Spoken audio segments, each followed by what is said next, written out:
Hey hello guys, இன்னைக்கு நம்ம ஜிம்லோட first தான் பார்க்க போகிறோம். Living with my cold police officer part 5 போன பட்டு எதோட கம்ப்ளீட் பண்ணியிருந்தேன்னா. ஸோ வாயன் வந்து ரூம்குள்ளே வந்துருப்பா. ஜிம்னும் காஃபி கொடுத்துருப்பாரு. வாயனுக்கு வந்து தோணியிருக்கும் ஏதாவது மயக்க மருந்து கலந்துருப்பானோ அப்படின்னு. அதை புரிஞ்சுக்கிட்டே ஜிம்மினும் அதை குடிச்சிட்டு இப்போ குடி அப்படின்ட்டுருப்பாரு. ஆனால் வாயனுக்கு இது இன்டெரக்ட் கிஸ்லாம் தோணியிருக்கும். ஜிம்மினுக்கும் சேம் அதே தான் தோணியிருக்கும். ஸோ அதோட அந்த பாட்டை கம்ப்ளீட் பண்ணியிருந்தேன். Let's continue to the part 5. இவன் என்ன இப்படிலாம் பண்ணுறா, இப்போ நான் அதை குடிக்கவா வேண்டாமா அப்படின்ற மாதிரி பார்த்துட்ருக்கா. அப்போ ஜிம்னே வேணாம் நான் அவனுக்கு வேறு காஃபி போட்டு தரேன்ட்டு அந்த கிளாஸை பிடிங்கிட்டு போயிட்டாரு. வாயின் பார்க்குறா. அவனே வரான், காஃபி வேணுமான்னு கேட்குறான், போட்டும் தரான். அவனே குடிச்சிட்டு அவனே பிடிங்கிட்டு போகிறான். இது எந்த வயலப்பா நியாயம்? சே, எனக்கு காஃபியாக வேணாம் அப்படின்னு சத்தத்தை கொடுத்துட்டு ரூம்குள்ளே போய் உட்காந்துக்கிட்டா. ஸோ ஜிம்னுக்கு ஒரு மாதிரியாக இருக்குது. டே நீயா போகிற, நீயா வேணுமான்னு கேட்குற, நீயா குடிக்கிற, நீயா பிடிங்கிட்டு வர. அப்போ என்னடா நினைப்பா? என்ன நினச்சா எனக்கு என்ன, நான் எவ்வளோ பெரிய போலீஸ் ஆஃபீஸர், நான் யாருன்னு இவளுக்கு காட்டியே தருவேன். இரு இப்போ காட்டுறா அப்படின்ட்டு அவர் மெனக்கிட்டு மறுபடியும் காஃபி போடாமல் மில்க் ஷேக் போட்டு மறுபடியும் கதவை திட்டுறாரு. வாயனும் இப்போ என்ன சொல்ல போகிறானோ. சொல்லுங்கள். என்ன மில்க் ஷேக்? இல்லை எனக்கு வேண்டாம். குடின்னு சொன்னேன். இல்லை எனக்கு வேண்டான்னு சொல்கிறேன்ல, நீங்கள் ஏன் ஃபோர்ஸ் பண்ணுறீங்க? எனக்கு வேண்டாம். உனக்கு வேண்டானா நான் விட்டுட்டு போயிடணுமா? ஏங்க, நீங்கள் இதை என்ன தானே குடிக்க சொல்கிறீங்க? அப்போது எனக்கு பிடிக்கலனா நான் வேண்டான்னு தானே சொல்லணும். நான் வேறு என்ன சொல்லணும்னு எதிர்பார்க்குறீங்க? நீ வேணும்னு சொல்லி குடிக்கணும்னு நான் எதிர்பார்க்குறேன். இவன் என்ன சைக்கோவா இல்லை போலீஸ் ஆஃபீஸரா? ஏன் இவன் டபுள் ரோல் பண்ணிக்கிட்டு இருக்கான்? இல்லை சிம்மன் சார், நீங்கள் ஏதோ மூடு சரியில்லைன்னு நினைக்கிறேன். எனக்கு வேண்டாம். இங்கே பாரு, நான் இப்போ தான் கரெக்டான மூடில் இருக்கேன். ஒழுங்காக கடுப்பை கலப்பாமல் ஆத்திரத்தை ஏற்றாமல் ஒழுங்காக அந்த காஃபி குடி. என்னது காஃபியா? Sorry milk shake. இதை குடி. குடிக்கவா வேண்டாமா? இங்கே பார், இப்போ குடிக்கிறியா இல்லவோ மூக்கு பிடிச்சி இழுத்து வாயை திறந்து இதை ஊற்றவா? இவன் என்ன ஊற்றுவானோ அப்படின்ற மாதிரி வாயன் ஒரு லுக்கில் பார்த்துட்ருக்கா. ஜிம்முக்கு அந்த லுக்கே ஒரு வித ஆத்திரத்தை கொடுக்குது. ஸோ அதனால் வாயனோட ஃபேஸ் அப்படியே ஹோல்ட் பண்ணுறாரு. வாயன் பயந்துட்டா, ஏதாவது கிஸ் பண்ணிடுவானோ, பேட் டச் பண்ணிடுவானோ அப்படியே பயந்துட்டு அப்படியே ஒரு பயத்தில் ஜிம்மை தள்ளி விட்டுட்டு டோரை க்ளோஸ் பண்ணிக்கிட்டு அப்படியே பயந்து உட்காந்துக்கிட்டா. ஜிம்முக்கா இங்கே செம்ம காண்டாயிடுச்சு. அவர் கீழே விழுந்ததில் மில்க் ஷேக் ஃபுல்லாக அவர் மேலேயே கொட்டியிருக்கும். ஸோ அதனால் இன்னுமே காண்டாயிட்டாரு. ஏய், என்ன நினச்சிட்ருக்க? உனக்கு மில்க் ஷேக் தானே போட்டுட்டு வரேன், நீ என்ன ரொம்ப பண்ணுற? கதவை தர, ஒழுங்காக கதவை தர. இப்போ நீ கதவை திறக்கிற. ஐயோ, வந்துருச்சு போலே, இப்படி கத்துறான். இல்லை, நான் திறக்க மாட்டியா? அப்போ நான் உடச்சிருவா அப்படின்ட்டு கதவை உடைக்கலாம் ட்ரை பண்ணுறாரு. அவனுக்கு ரொம்ப பயமாக இருக்குது. ஐயோ கடவுளை, என்னை யாராவது காப்பாற்றுங்க. நான் பேசாமல் ஜங்குக் சார் கால் பண்ணவா? இல்லை அவனுங்க வந்து என்னை சேர்ந்து ஏதாவது பண்ணிட்டானா? இல்லை நான் என்ன பண்ணுறது இல்லையா கால் பண்ணவா? அவள் எப்படி அவள் பயந்துருவாளே, அம்மா அப்பா கிட்ட சொல்லிட்டா என்ன பண்ணுறது அப்படின்னு ரொம்ப ஒரு மாதிரி பயமாக இருக்குது. அப்போ கரெக்டாக ஜங்குக் வீட்டுக்குள்ளே வந்துட்டு ஏய் ஜிமன், என்னடா பண்ணிட்டு இருக்கா? நிறுத்து, நீ விட்றா, இன்னைக்கு இவ்வளோ இருக்குது. இங்கே பாரு, என் மில்க் ஷேக் எப்படி அவளை கொட்டியிருக்கேன், எல்லாத்துக்கு காரணம் இப்போ தான். சொல்லிட்டே இருக்கேன், ஏதாவது புரிஞ்சுக்காமல் பாட்டு பேசிகிட்டே இருக்கா. அவளை கதை திறக்க சொல்லு, நான் கதை உடச்சிட்டு போய் அவளை உண்டுலாம் நாக்கிடுவேன். அவளை வெளில வர சொல்கிறான், முதல்ல வெளில வர சொல்லு. டே கூல், ஏன்டா ஏன் இப்படி பண்ணிகிட்ருக்க? இந்த மாதிரி பண்ணுறதை நான் இன்னுமா ஸ்டாப் பண்ணல? நான் உனக்கு எத்தனை வாட்டி சொல்லியிருக்கேன் இந்த மாதிரிலாம் பண்ணாத. நீ ஏன்டா கோவத்தை கண்ட்ரோல் பண்ணிக்கோ. என்னால் முடியாதா? அவளை வெளில வர சொல்லு, வெளில வர சொல்லுப்போ. அவளை உண்டுலன்னு பண்ண விட மாட்டேன், வெளில வர சொல்லு. டே, அவள் வெளில வந்தால் நீ அடிப்பா இல்லை ஏதாவது பண்ணுவேன்னு பயந்துட்டு தான் அந்த பொண்ணு உள்ளே இருக்குது. அவள் ஒன்று திமுறால உள்ளே போகலை, உனக்கு பயந்துட்டு தான் அந்த பொண்ணு உள்ளே இருக்குது. அதெல்லாம் எனக்கு தெரியாது, ஒழுங்காக அவளை வெளில வர சொல்லு. டேய் ஏம்மா வாயன். சரி சார், நீங்கள் வந்துட்டிங்களா? தயவு செஞ்சு என்னை இவர்கிட்ட இருந்து காப்பாற்றுங்க சார். எனக்கு வேறு ஏதாவது ரூம் கொடுங்க சார், நான் இதுக்கடுத்து இந்த வீட்டில் இருக்க மாட்டேன். இவர் ரொம்ப பண்ணுறாரு, எனக்கு ரொம்ப பயமாக இருக்குது. ப்ளீஸ் சார், என்னை எப்படியாவது காப்பாற்றுங்க. எனக்கு இங்கே யாரையுமே தெரியாது, எனக்கு இங்கே உங்களை மட்டும்தான் தெரியும். நானே இங்கே ட்ரைனிங்காக எங்கள் அம்மா அப்பாட்ட கஷ்டப்பட்டு பர்மிஷன் கேட்டு வந்திருக்கேன். இங்கே வந்து இடத்துல நீங்கள் அப்படி பண்ண நான் என்ன சார் பண்ணுவேன் அப்படின்ட்டு வாயன் அழுகிறா. அவள் அழுகிற சத்தத்தை கேட்டுருந்தா ஜிம்முக்கு வந்து அப்படியே காம் டவுனே ஆகுறாரு. அப்படியே ஒரு மாதிரி அமைதியாகிட்டு கதவு கிட்டே வந்து, இங்கே பாரு, என்னை நினச்சி இதுக்கடுத்து பயப்படாத, நான் ஒன்றும் பண்ண மாட்டேன், என்னை மன்னிச்சிடு அப்படின்ட்டு சொல்லிட்டு அப்பாருக்கு சோஃபாவில் உட்காந்துக்கிட்டாரு. ஜங்குக்கு ஷாக்கிங்காக இருக்குது. என்னது, ஜிம்மன் சாரி கேட்டானா? ரொம்ப ஆச்சரியமாக இருக்கே, அதையும் தாண்டி வினோதமாக இருக்குது. டே ஜிமன், என்னடா என்ன? நீ காண்டே தந்திருக்கியா? சாம் போயிரு, இல்லை அடிச்சிடுவேன். ஓ சரி வா, நம்ம 2 பேரும் இல்லை சரகடிக்க போகலாம். சரக்கா, அதெல்லாம் ஒன்றும் வேண்டாம், நான் வரல. டேய் வாடா, ரொம்ப டென்ஷனாக இருக்க, ஒரு பெக் அடிச்சுக்கோ, அப்போ தான் நீ குழாவ. நான் தான் வேண்டான்னு சொல்கிறலடா. சரி சரி வாடா வாடா அப்படின்ட்டு ஜங்குக்கு எப்படியோ சமாதானம் பண்ணி ஜிம்னை வெளில கூட்டிகிட்டு போயிட்டாரு. அவங்க வெளியில் போயிட்டாங்க அப்படிங்கிற சத்தம் எனக்கு கேட்டதுக்கப்புறம் தான் கன்ஃபார்ம் பண்ணிட்டு தான் வெளில வரா. வெளில வந்து பார்த்தா தலையில் மில்க் ஷேக் கொட்டியிருக்கு, காஃபி கொட்டியிருக்கு, ஒரு மாதிரி இடமே அசிங்கமாக தான் இருக்குது. வாயின் அது எல்லாத்தையும் எடுத்து வச்சுட்டு க்ளீன் பண்ணிவிட்டு அங்கே நிறையா பிளேட்ஸ்லாம் இருக்கும், அது எல்லாத்தையும் கழுவி வச்சுட்டு வீட்டையும் க்ளீன் பண்ணிவிட்டு அப்படி தான் நிம்மதியாக சோஃபாலேருந்து உட்கார்றா. அப்பா, ஒரு வழியாக இந்த மனுஷன் வெளில போயிட்டாரு. இவர் வீட்டுக்குள்ளே இருக்கிற வரைக்கும் வீட்டையே உண்டுலான்னு பண்ணுறாரு. இவர் கூட இதுக்கடுத்து நான் எப்படி தான் இங்கே இருக்க போகிறேன், ஒரு வருஷம் நான் எப்படி தான் தாக்கு பிடிக்க போகிறேன், ஐயோ கடவுளே அப்படின்னு பேசிகிட்டு இருக்கும்போது அவங்க அம்மா அப்பா கரெக்டாக கால் பண்ணுறாங்க. இவங்க வரையா, நல்ல வேலை இப்போ அவர் இல்லை, இப்போமே எடுத்து பேசினா தான் உண்டு அப்படின்னு அந்த கால் அட்டன் பண்ணுறா. அவங்க அம்மா அப்பாவும் கேட்குறாங்க, என்னம்மா ஏன் கால் பண்ணவே இல்லை, எத்தனோடி நாங்கள் கால் பண்ண ட்ரை பண்ணாலும் வர மாட்டேங்குது, இப்போ தான் வருது. ஒன்றும் இல்லைப்பா, சிக்னல் ப்ராப்ளமாக இருக்கும். சரி, எப்படி எங்கள் வீடெல்லாம் ஓகே தானே, நல்லா தானே இருக்க? ஆ, நான் இங்கே சூப்பராக இருக்கேன், இங்கே பாருங்கள் வீட்டை அப்படின்னு சுற்றி வீட்டை காட்டுறா. அவங்க எல்லாருக்கும் வீடு பிடிச்சிருக்கு. ஸோ பார்த்துட்டு, ஆ சரிம்மா, வீடெலாம் நல்லா தான் இருக்குது, வேலை பார்க்குற இடம் எப்படி, எல்லோரும் நல்ல மனுஷங்க தானே, உன்னை நல்லா தானே பார்த்துக்குறாங்க? ஆ, எல்லோரும் நல்லவங்க தான்ப்பா, நல்லா பார்த்துக்குறாங்க. இல்லையா என் கூட இருக்கால, அப்புறம் என்ன? ஆ, அவள் இருக்கா, இருந்தாலும் கூட வேலை பார்க்குற பசங்க உங்ககிட்ட ஏதோ ஒரு மாதிரி நடந்துக்கலையே, யாராவது ஏதோ ஒரு மாதிரி பேசுகிறாங்களா சொல்லு, அப்பாட்ட சொல்லு, நான் பார்த்துக்கிறேன், இல்லை நீ அங்கேருந்து கிளம்பி வந்துடு.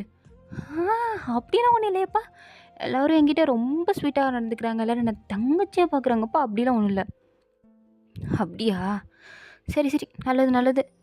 இன்னும் ஒரு ஒரு 2 மாதம் கழித்து நானும் அம்மாவும் உன்னை பார்க்க வரலான் இருக்கோம். என்னது பார்க்க வரீங்களா? வேண்டாம் வேண்டாம் வேண்டாம். ஏ என்ன நீ திடீர்னு வேண்டாம் வேண்டாம்னு சொல்லிட்டு இருக்க? ஏன் இங்கே தான் தப்பு பண்ணுறியா வயன், அதான் வேண்டாம்னு சொல்லிட்டு இருக்கியா? நீ பேசுறது சரியில்லையே, உன் ஃபேஸ் கூட ஏதோ அழுத மாதிரி இருக்குது. என்ன விஷயம், யாரோ உன்னை டார்ச்சர் பண்ணுறாங்களா சொல்லுவேன்? இல்லை இல்லை அப்பா, நீங்கள் ஏன் இவ்வளோ கொஷின் கேட்குறீங்க, அப்படிலாம் ஒன்றும் கிடையாது, நீங்களே எதுவும் தப்பாக பிடிச்சிட்டு இருக்காதீங்க. இல்லையே, நீ பேசுகிறத பார்த்தா என்னமோ சரியில்லையே வயன். பா, உங்களுக்கு தான் அப்படி தோணுது, அதெல்லாம் ஒன்றும் கிடையாது, ஒன்றும் இல்லை, ஒன்றும் இல்லைன்னு சொல்கிற, நம்புகிறேன். அப்படி ஒன்றும் இல்லாமல் இருந்தால் சந்தோஷம், அப்படி ஏதாவது ஒன்று இருந்ததுன்னு வச்சுக்கோயேன். அப்பாவை பற்றி தெரியும்ல என்ன பண்ணுவேன்னு? ஆ தெரியும், நல்லா தெரியும். சரி, அம்மா என்ன பண்ணுறாங்க அப்படின்ட்டு அவங்க அம்மாட்ட பேசிகிட்டு இருக்கா. அவங்க அம்மா இதை சொல்கிறாங்க, பார்த்து சூதனமாக இருந்துக்கோமா, நீ இருக்கிறது சவுத்து கொரியா, அங்கே பையங்கள்லாம் ரொம்ப மோசம், பார்க்க அழகாக இருப்பானுங்க, ஆசை வார்த்தைகள்லாம் பேசுவாங்க, விழுந்து தொலைஞ்சிடாத அப்படிலாம் அட்வைஸ் பண்ணுறாங்க. வேணும், ஆ சரிம்மா சரிம்மா அப்படின்ட்டு ஒரு வழியாக பேசி முடிச்சுட்டு காலை கட் பண்ணதுக்கப்புறம் தான் அவளுக்கு செம்மையாக பசிக்குது. போய் பார்க்குறா, என்னமோ இருக்குது டிஷ்ஷெல்லாம். ஸோ எல்லாத்தையும் எடுத்து மறுபடியும் சமைச்சிட்டு உட்காந்து சாப்பிட்டுட்டு இருக்கா. அப்போ கரெக்டாக கதவை யாரோ டம்பீர் டம்பின்னு தட்டுறாங்க. எனக்கு பயமாக இருக்குது, நம்மளே ஒரு போலீஸ், நம்மளே இப்படி பயப்பட விட்றாங்களே அப்படின்ட்டு பயந்துட்டே கதவை திறந்தா ஜிம்முன்னு தான் நிற்கிறான். அதுவும் செம்ம குடி போல், செம்ம போதை, அப்படியே ஒரு மாதிரி போதையில் வாயனை பார்க்க வாயனுக்கு அப்படியே பக்கு பக்குன்னு இருக்குது. இருந்தாலும் இது காட்டிக்காமல் அப்படியே ஜிம்மினை வழி விட்டு நிற்கிறா, ஏன்னா அவர் உள்ளே வரணும்ல. ஆனால் அவன் அப்படியே வாயன் மேலே தான் மேலே மேலே விழுக்க போகிறாரு. வாயனை ஒரு கட்டத்தில் அப்படியே ஸ்டாப் பண்ணிட்டு, என்ன பண்ணுறீங்க, வழி அந்த பக்கம் இருக்குது, அங்கிட்டு போக வேண்டியதானே, எதுக்கு என் மேலே விழுக்கிறீங்க அப்படின்னு அப்படியே பிடிச்சி அந்த பக்கம் நிற்க வைக்கிறா. நிற்க வச்சுட்டு டோரை க்ளோஸ் பண்ணிவிட்டு குடுக்குடுன்னு அவர் ரூம் போகலான்னு பார்த்தா யாரோ கையை பிடிக்கிறாங்க. போச்சு, பிடிக்கிறாரு போலே அப்படின்னு திரும்பி பார்த்தா அவன் டக்குன்னு மறுபடியும் பிடிச்சி இழுக்கிறான். அவர் பிடிச்சி இழுத்து ஃபோர்ஸுக்கு வாயன் அப்படியே கிட்ட போய் நிற்கிறா. ஜிம்மினோட க்ளோஸாக போய் நிற்கும் போது ஜிம்மின் அப்படியே அவனோட ஐஸை பார்க்குறாரு. அவரோட ஐஸ் ஆல்ரெடி ரெட்டாக தான் இருக்குது. ஆனால் வாயனுக்கும் அவரோட ஐஸை பார்க்கும்போது இவன் குடிச்சு இவன் கண்ணமும் சரி இவன் கண்ணும் சரி ரெண்டும் ரெட்டிஷாக இருக்குது அப்படின்னு அவள் அதை நோட் பண்ணிகிட்டு இருக்கா. ஆனால் ஜிமன் ஒரு ஃபீலிங்ஸோடு வாயனை பார்க்குறாரு. பட் அந்த ஃபீலிங்ஸ் வந்து வாயனுக்கு இல்லை. அவள் ஜஸ்ட் ஒரு மாதிரி நார்மலாக ரொம்ப குடிச்சிருக்கானே அப்படின்ற மாதிரி தான் பார்த்துட்ருக்கா. அப்படியே ஜிமன் பிடிச்சி இழுத்தவர் மனுஷனுக்கு அப்படியே ஏறின போதில் ஒரு மாதிரி ஆயிடுச்சு போல். ஸோ அதனால் அப்படியே கிஸ் பண்ணலாம் அப்படின்ட்டு வானோட ஹிப்பெல்லாம் சுற்றி பிடிச்சி க்ளோஸாக இழுக்கிறாரு. இப்போ தான் எனக்கு சீரியஸ்னஸே புரியுது, இவன் நம்மளை கிஸ் பண்ண ட்ரை பண்ணுறான் போலே, எப்படி இவன்கிட்டேருந்து தப்பிக்கிறது? அச்சோ கடவுளே, நான் இப்போ தானே உங்ககிட்ட வேணேன், என் அம்மா அப்பா இப்போ தானே சொன்னாங்க நான் பத்திரமா இருக்கணும், இல்லைனா நடக்கிறதே வேறேன்னு. என் அப்பாவை பற்றி கூட எனக்கு நல்லா தெரியும், இந்த மாதிரிலாம் நான் இங்கே வந்து பண்ணுறேன், இவன் ஒருத்தனை கிஸ் பண்ணிட்டாலும் தெரிஞ்சு வெட்டி போட்டுருவார். அவனால் என்ன அப்படின்ட்டு வானு பயந்துட்டே ஸ்டாப் பண்ணலான்ட்டு மறுபடியும் தள்ளி விட்டுட்டு ஓடுறான். மறுபடியும் கையை பிடிச்சி எடுத்து ஹோல்ட் பண்ணுறாரு. வானுக்கு இதுக்கு மேலே என்ன பண்ணுறதுன்னு தெரில. ஜிம்னு வேறு ரொமான்டிக் மூட செட் பண்ணுறங்கிற பேரில் அப்படியே பார்த்துருக்கும்போது கரெக்டாக கரண்ட்டு டப்புன்னு ஆஃப் ஆகிடுச்சு. வானுக்கு அவ்வளோதான், சோலி முடிஞ்சது அப்படின்ட்டுருக்கு. அதே மாதிரி ஜிம்முனும் வானை கிஸ் பண்ணுறாரு. வானுக்கும் தள்ளி விட்டுட்டு எந்த சைடு ஓடன்னு தெரில, தள்ளி விட முடியல. அதனால் அவள் அப்படியே கொஞ்சம் அப்ரோச் தான் பண்ணுறா விடுங்க அப்படின்னு. ஆனால் ஜிம்முன்னு விட்டுறதா இல்லை, டைட்டாக பிடிச்சிட்டு தவிர டம்முன்னு எங்கேயோ போய் விழுகிறாரு. வானையும் கட்டி பிடிச்சிட்டு எங்கன்னு பார்த்தா சோஃபாவில். அந்த இருட்டுக்குள்ளே என்ன ஏதுன்னு வானுக்கு தெரில, எங்கே இருக்கோம் எங்கே விழுந்திருக்கோம் அப்படிங்கிறது சுத்தமாக புரியலை. அவர் பாட்டுக்கு சோஃபாவில் விழுந்து வான் மேலே ஏறி உட்காந்துக்கிட்டாரு. எனக்கு ரொம்ப பயமாக இருக்குது. ஸோ என்ன பண்ணனே தெரில. அப்படியே ஒரு மாதிரி அழுகிற ஸ்டேஜுக்கு போயிடுறா. என்ன தெரில, வான் எப்போல்லாம் அழுகிறாரோ அப்போல்லாம் ஜிம்மினிக்கு ஏதோ ஒரு மாதிரி சென்டிமெண்ட் மூட் டச் ஆகுது போல். அவள் அழுகிற சத்தம் கேட்டது எதுவும் பண்ணாமல் அவகிட்ட வந்து, ஏ பயப்படாத, உன்னை எதுவும் பண்ண மாட்டேன், எதுவும் பண்ண மாட்டேன், அழுகாத சரியா, நான் எதுவும் பண்ணல அப்படின்னு எழுந்திரிச்சு என்கிட்ட போய் விழுந்துட்டார் போல் கண்ணு தெரியாமல்.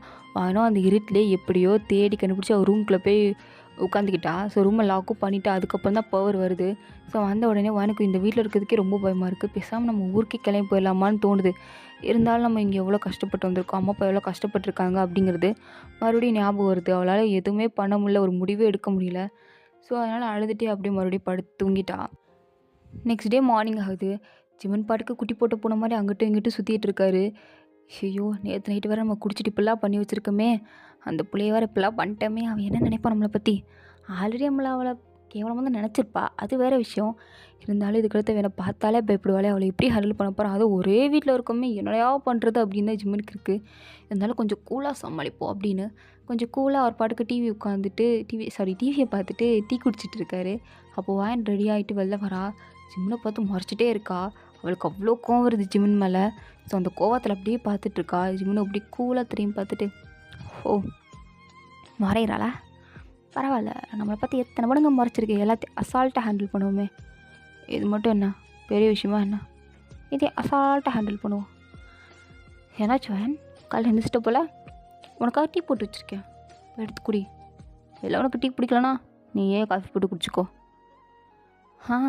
சார், அது எனக்கு தெரியும். நீங்கள் உங்கள் வேலையை மட்டும் பார்க்குறீங்களா ப்ளீஸ்.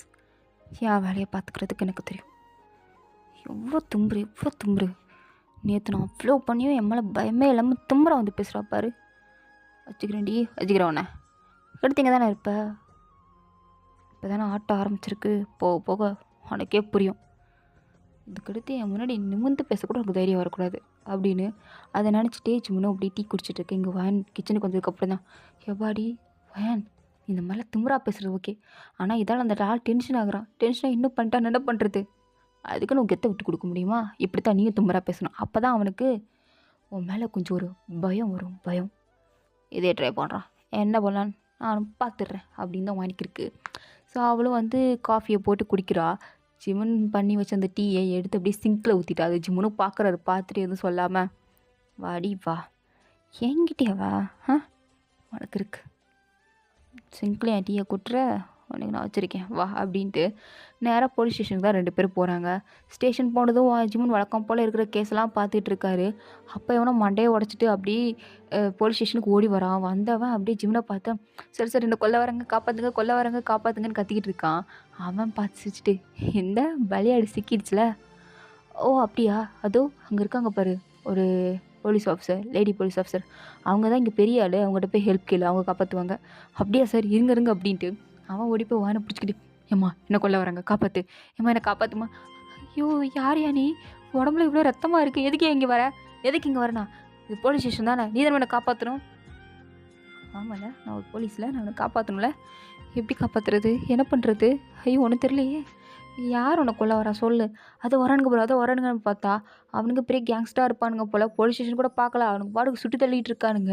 இருக்கிற எல்லாருக்கும் ஒன்றும் புரியல, எல்லாரும் அப்படியே பார்த்துட்டு இருக்காங்க. ஆனால் ஜிமன் மட்டும் ரொம்ப கூலாக அப்படியே உட்காந்துருக்காரு. வேணும் என்ன பண்ணுறது, கதவு போடுங்க. ஏம்மா போலீஸ் ஸ்டேஷன், இங்கே கதவு போட்டால் என்னம்மா நினைப்பாங்க. ஆமாம்ல, இப்போ என்ன பண்ணுறது. தம்பி, ஹாஸ்பிட்டல் போகாமல் எதுக்குப்பா போலீஸ் ஸ்டேஷன் வந்த.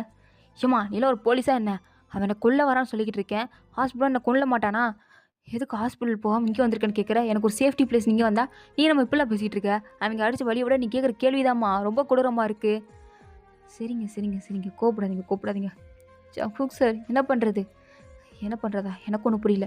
நீங்கள் போய் ஜிம்னு சாரை கூப்பிடுங்க. அவர் தான் இதெல்லாம் ஈஸியாக ஹேண்டில் பண்ணுவார். நீங்கள் போய் அவரை கூப்பிடுங்க. என்னதே நான் அவரை போய் கூப்பிடணுமா? நீங்கள் போய் கூப்பிடுங்க. ஏம்மா சீரியஸ்னஸ் போய் பேசுகிறம்மா, அவங்க சுட்டு தள்ளிட்டு இருக்காங்க. நானும் போய் கன் எடுத்துட்டு அவங்களுக்கு சுட வேண்டாமா? போம்மா போய் அவரை கூப்பிடுமா. ஐயோ சார், எனக்கு கையெல்லாம் நடுங்குது சார். நீ ஒரு போலீஸ் வாயன் சொங்கி மாதிரி இருக்காத, போ. வேற வழி, அதான் கோத்து விட்டுட்டீங்களேடா, அப்புறம் என்ன கேட்குறது? அவன்கிட்ட போய் கேட்டால் வழக்கம் போல் ஏதாவது சொல்லுவான், காண்டேத்துவான், ஏதாவது பண்ணுவான். தெரியும் பிளான் தெரியும் அப்படின்ட்டு வாயனும் அப்படியே ஜிவனோட கேபினுக்கு போகிறா. ஜிவன் பாட்டுக்கு கூலாக உட்காந்துருக்காரு. வானுக்கு இதுதான் ஆத்திரமா இருக்குது. பண்ணுறதெல்லாம் பண்ணிவிட்டு இவ்வளோ கூலாக உட்காந்துருக்கானே, இவங்கிட்டேடா என்ன போய் பேச அனுப்புறீங்க அப்படின்னு தான் அவளுக்கு இருக்குது. அவளும் போயிட்டு சார் என்ன நொக்கலா வட பேசுகிற? அது சார், வெளில எவ்வளோ பெரிய ப்ராப்ளம் போயிட்டுருக்கு, நீங்கள் என்ன சார் இங்கே கூலாக உட்காந்துருக்கீங்க? ஓ அப்படியா, என்ன ப்ராப்ளம் போயிட்டுருக்கு? சார் வெளியில் கன் ஷூட்லாம் உங்களுக்கு கேட்கலையா? ஓ கன் ஷூட்டா? கேட்டுச்சே, என்னப்பா அதுக்கு? நீங்கள் திருப்பி சுட வேண்டியதானே? உங்களுக்கு கன் இருக்குல்ல, அதுக்கு லைசன்ஸும் இருக்குல்ல, அப்புறம் என்ன போலீஸ் தானே? சார் அதுக்கு ஷூட்டிங் வாரண்ட் வாங்கணும். வாரண்ட் தானே, நான் கொடுக்குறேன், போய் சுடு போ. என்ன இவன் இவ்வளோ அசால்ட்டாக எல்லாத்தையும் சொல்லிகிட்டு இருக்கானே. சார் அது பாசிபிள். என்ன அதெல்லாமே பாசிபிள் தான், எல்லாம் பண்ணலாம், போய் பண்ணு. இல்லை சார், நீங்கள் வந்தால் கொஞ்சம் பெட்டராக இருக்கும். ஓ நான் வந்தால் பெட்டராக இருக்குமா? எப்படி இருக்கும்? சோதிக்கிறானே. சார் நீங்கள் ஏதோ ட்ரை பண்ணுறீங்கன்னு மட்டும் தெரியுது, பட் ப்ளீஸ் விளையாடாதீங்க, இது ரொம்ப சீரியஸ், ப்ளீஸ் வாங்க. அப்படியா, ரொம்ப சீரியஸா? ஆனால் எனக்கு சீரியஸாக தெரியலையே, உன் ஃபேஸை பார்த்தா அவ்வளோ சீரியஸாக தெரியலையே. போட்டாங்கன்னு தான் எனக்கு இருக்குது. அண்ட் இதோட பார்ட் கம்ப்ளீட் ஆகுது. தேங்க் ஃபார் வாட்சிங். உங்களுக்கு பிடிச்சிருந்தா லைக் பண்ணுங்கள், ப்ளீஸ் மறந்துடாமல் எல்லாம் சப்ஸ்கிரைப் பண்ணுங்கள். ஓகேங்களா? டாடா, பேசி லேட்டர்.